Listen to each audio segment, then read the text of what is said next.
Let's start by considering what we have since come to know as spider luck. If you follow Peter Parker's story closely, you'd find that this freak word accurately defines his life. But contrary to your expectations, it's not in a positive way. Anytime during Spider-Man's story arc where everything seems to go wrong for him, you can attribute this to spider luck. And it certainly happens all the time, to the point where Spider-Man begins to look like a character in a tragic play. Sometimes, the same tough luck pans out into something good after all is said and done. At other times, it's not so rosy for Peter. So in this video, we're about to highlight a particular story that traces one of those instances where ill luck leads Spider-Man to become Superior Spider-Man. But is that supposed to be a good upgrade? Stick around to find out. Deathbed Wish. This was supposed to be a 3-part series, signaling the end of the Amazing Spider-Man trope and thus introducing us to the Superior Spider-Man story afterwards. At the beginning, the first thing we get to see is Dr. Otto Octavius' last moments as he is about to die.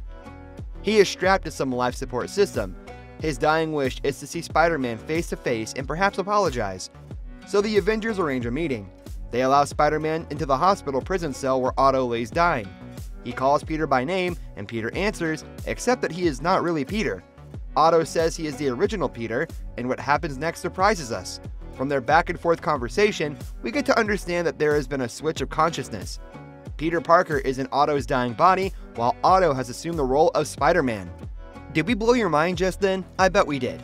But the question remains, how did Otto do it without being figured out at some point along the way? So Otto created a highly advanced robot that could enable him to switch the consciousness of anyone. That was easy. But not as easy as Peter finding himself in Otto's body while they were engaged in a routine villain versus hero fight. Once Peter was in Otto's body, he tried to get back to his own body by directing the robot to reverse the switch, but Otto, who was now in control of Spider-Man, sort of reinforced the back of the Spidey suit, so there was no access point, which begs the question why Peter didn't think of that the first time. As Otto or Peter lay there dying, Otto, who was now Spider-Man, tried to give a speech just before ending it all for good.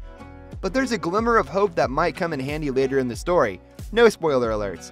As Peter lays there dying, his entire life flashes before him, but this time it is Otto's consciousness that has been inserted into Peter's memories. So we see Otto as if he grew up and became Spider-Man. For you spiritualists out there, this fusion suggests you can't really destroy a person's consciousness even after destroying the body. Otto, who is now Spider-Man, promises he will carry the responsibility better than Peter ever did. He also admits that he could very well use his more advanced scientific knowledge to help him in that regard. In short, he would become a Superior Spider-Man. And that's where the title comes from. A superior version. This is where the Superior Spider-Man story starts proper. Prior to this point, Otto, as Spider-Man, has facilitated a jailbreak for the most notorious Spidey villains. This is so he can keep the authorities busy while he does his thing. But whatever his plans are, the mix of his ego and the need to be a passable Spider-Man make him a little bit like an anti-hero. Why anyone didn't notice this sudden change in attitude baffles us. Otto really gets into the character and also makes a few changes. He tweaks the suit to make it function better and also fine-tunes some of Peter's inventions. One of those is the spider bots that Otto uses to patrol the city, giving him more time to do personal stuff. By the way, these bots prove very effective in helping Otto fight crime. Soon enough, his first battle comes up with the so-called Sinister Six, and it's a great chance to show off his inventions and his newly acquired mad skills. He does something different and actually preps the area where the fight might take place with cameras. He even calls the press beforehand to come around and witness things. By the time the battle is done, Otto, or Spider-Man, shows his true nature by beating a character named Boomerang to a pulp. The real Spider-Man would never be so vicious. Just as Otto is about to strike the last fatal blow, something literally holds him back. It's the ghost of Peter Parker still hanging around his body. Otto is so determined to be better than Peter that he dares to improve his relationships, especially those with Aunt May and Mary Jane. With the original Peter Parker, this was always a challenge trying to juggle his hero life with his personal life, and this is where that spider luck of his always ruined things. But to be fair, to the memory of Peter Parker, Otto was different and even had his own crush. It was a fellow scientist named Anna Marie Marconi. And you know how they say, love makes us do crazy things? Well, Otto was not an exception to this rule. Speaking of Spider-Man's change of attitude, he actually executed a villain in public. The character was a mass murderer known as Massacre, and Otto, as Spider-Man, nabbed him at the train station, and in the full glare of commuters, Spider-Man pointed a laser gun to Massacre's head. He also beat the villainous duo of Jester and Screwball within an inch of their lives. Then there was the unfortunate incident with the Black Cat.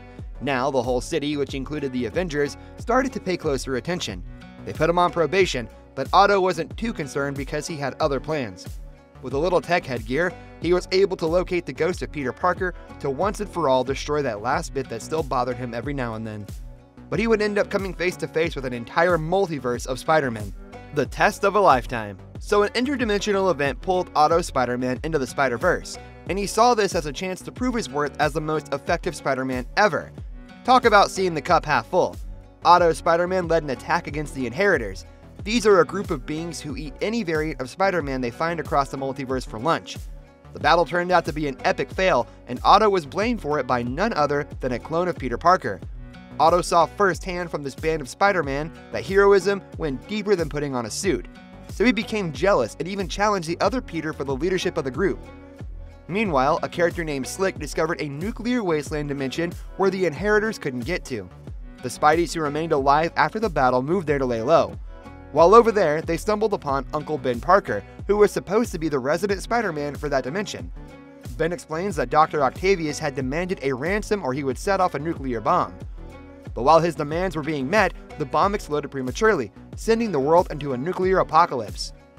So the Spider-Man team convinced him to suit up and fight beside them, but what happened next offended the group. Otto assumed his old self again and killed the Master Weaver in cold blood. So once the Spider-Verse Spiders were done with the Inheritors, they came to the conclusion that Otto Spider-Man was too unpredictable to be around. So they forcefully tossed him back to his time and dimension. Close the curtains.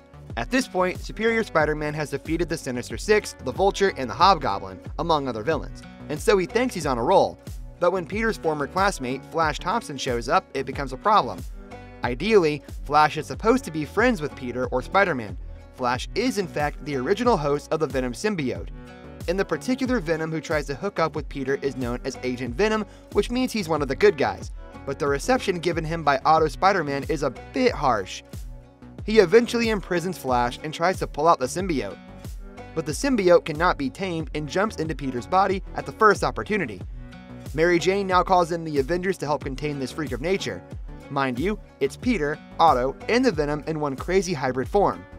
The Avengers subsequently take the fight to this so-called Superior Venom, but it would take Peter's lingering ghost to be able to free Otto Spider-Man from the Venom symbiote. Afterwards, Otto Spider-Man officially quits the Avengers out of guilt and frustration. Apparently, it's not easy playing a superhero, and the pressure has finally gotten to him. And it would eventually take a character like the Hobgoblin to bring him to his knees. All the while, the Hobgoblin has been working behind the scenes and building a crime empire, while Otto Spider-Man has been distracted. Hobgoblin successfully hacked the Spider-Bots and so concealed the depth of his operations. When Otto finally figured the Hobgoblin out, he was invited to join the Hobgoblin's criminal organization. Apparently, the Hobgoblin knows about the consciousness switch. Otto rejects this offer, and so Hobgoblin gets Anna Marie kidnapped. So as Otto scours the city for his heartthrob, he starts to reflect on his life and wonders why the heck he is doing all of this in the first place. After figuring out the Hobgoblin's next clue, he decides this life is not for him, so he races back to his lab as the voice of Peter's ghost speaks to him. Once he gets to the lab, he puts on the mental device and proceeds to wipe his consciousness from Peter's body. Otto has suddenly come to the realization that Peter is, and always was, an honorable hero. And in truth, the compliment goes both ways because Otto is sacrificing his existence for the sake of his one true love, Anna Marie. Once Peter gets his body back, the first thing he does is rescue Anna Marie, and then he ends the Hobgoblin's criminal ventures.